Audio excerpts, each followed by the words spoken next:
To be able to do this, to still be able to do this, is such a privilege for me to be able to continue to do. The main target is to kind of check that everything is working properly and that there are no big problems. February dawn breaks over Barcelona. Inside a locked paddock, behind closed doors, a white and red machine sits waiting. Which was the case today, so that is a positive. But in terms of performance, in terms of feeling, it's too early to say. This isn't just another preseason test. This is the moment Ferrari bets its entire legacy on 3 gambles nobody saw coming. A steel heart that could melt under pressure. A suspension system they abandoned for a decade. And Lewis Hamilton, the 7-time world champion, sitting in a cockpit without his own race engineer. Because in Formula One, revolution doesn't arrive quietly. It arrives at 350 kilometers per hour, with everything on the line. The question isn't whether the SF-26 is fast. The question is, has Ferrari just built a rocket ship or signed their own death warrant? Let's rewind to Fiorano. Cold, foggy, miserable. The Tifosi had been camping since 5 a.m., squinting through the mist, waiting for history. And then it happened. Lewis Hamilton emerged from the shell garage, climbed into the SF-26, and took his first 15 kilometers in red. Not silver, not black, red. But what nobody saw coming was what sat beneath that white engine cover. Because this car, Project 678, isn't an evolution. It's a complete rejection of everything Ferrari has clung to for years. First gamble, the suspension. Ferrari has ditched the pull rod setup they've defended like a religion. Front and rear, gone. Replaced by a double pushrod system borrowed straight from McLaren's playbook. Loïc Serra's fingerprints are everywhere. The upper wishbone anchored at the top of the chassis. The steering arm hidden behind the lower wishbone. A nightmare for mechanics, but brilliant for airflow. It's aggressive. It's risky. And it's the first time in years Ferrari has admitted someone else had a better idea. But that was just the start. Second gamble, the heart of the beast. Wolf Zimmermann's team has built something nobody else dared to try. Steel cylinder heads. Not aluminum. Steel. Because the 2026 power unit isn't just hybrid anymore. It's 50-50, half combustion, and half electric. And to extract maximum efficiency from reduced fuel flow, you need a material that can handle pressures and temperatures that would liquefy a normal engine in seconds.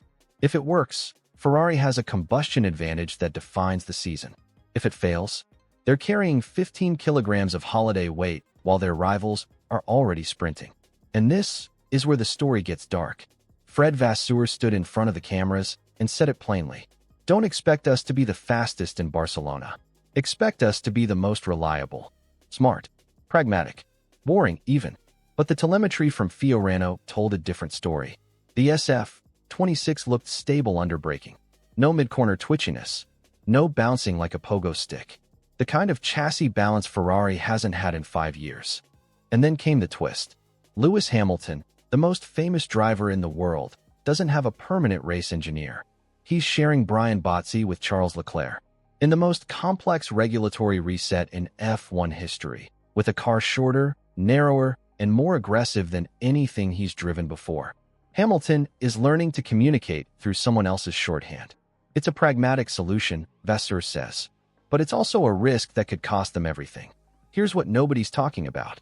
The SF-26 is reportedly built 50 millimeters shorter than the maximum allowed wheelbase.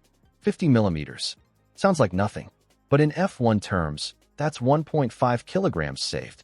And when you're fighting to hit a 678 kilogram minimum weight, every gram is a victory. The word in the paddock? Ferrari might start the season 5 to 7 kilograms overweight.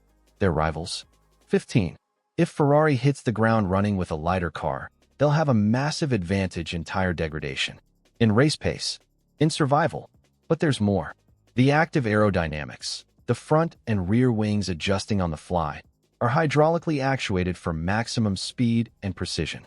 If the balance shifts too violently when the wings move from high downforce to low drag, the car becomes unpredictable.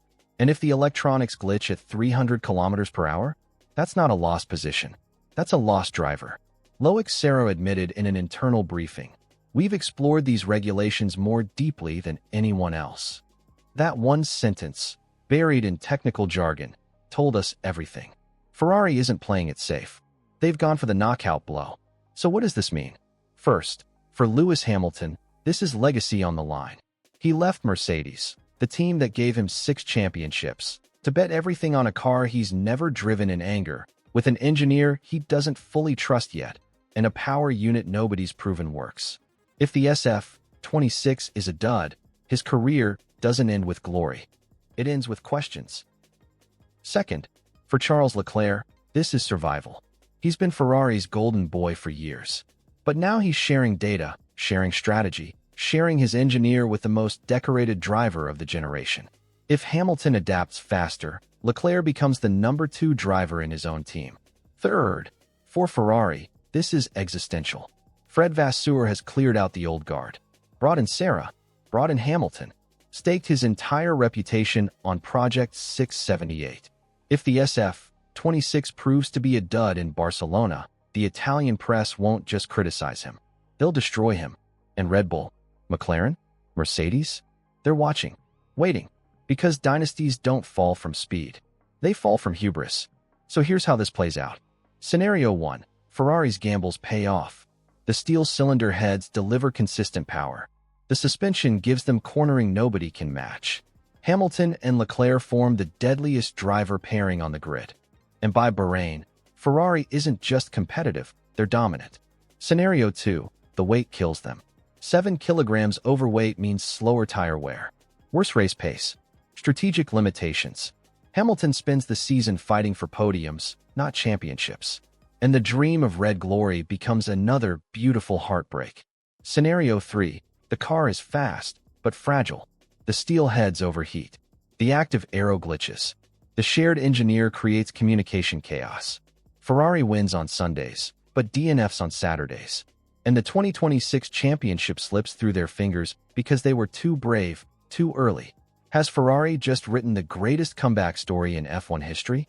Or have they built a time bomb disguised as a race car?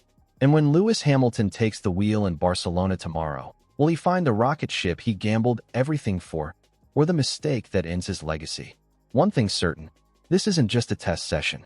This is the moment Ferrari either becomes legends or proves they never learned at all.